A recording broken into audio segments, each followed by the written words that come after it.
কখনো কি ভেবে দেখেছেন ফ্রেঞ্চ ফ্রাই নামটি কিভাবে এলো?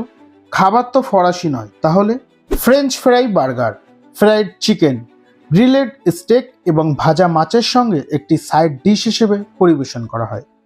বেলজিয়ামে ফ্রেঞ্চ ফ্রাই রান্না করা ঝিনুকের সঙ্গে বা উপরে ভাজা ডিমের সঙ্গে খাওয়া হয়। যুক্তরাজ্য তার ফিশ অ্যান্ড চিপসের জন্য বিখ্যাত। মধ্যপ্রাচ্যে পিটা ব্রেড বা সোয়ারামের সঙ্গে পরিবেশন করা হয় ফ্রেঞ্চ ফ্রাই। কানাডিয়ান পদ পাউটিনের সঙ্গে ফ্রেঞ্চ ফ্রাই বা দই থাকে। এর নাম এবং জনপ্রিয়তা থাকা সত্ত্বেও ফ্রেঞ্চ ফ্রাই আদপে ফরাসি পদ নয়, এর উৎপত্তি বেলজিয়ামে। ইতিহাসবিদরা দাবি করেন যে ষষ্ঠ শতাব্দীর শেষের দিকে আলু ভাজার চল হলো সেখানে। মিউজ ভ্যালিতে বসবাসকারী দারিদ্র গ্রামবাসীরা নদীতে ধরা ছোট মাছ ভেজে খেতেন। শীতের মাসগুলোতে যখন নদী জমে যেত, মাছ ধরা অসম্ভব হয়ে দাঁড়াতো, তখন গ্রামবাসীদের অন্য খাবার খুঁজে বের করতে হতো।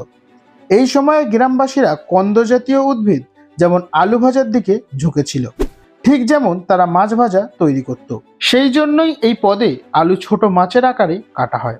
প্রথম বিশ্বযুদ্ধের সময় বেলজিয়ামে অবস্থানকালে আমেরিকান সৈন্যরা প্রথম এই ভাজার সঙ্গে পরিচিত হয়েছিল।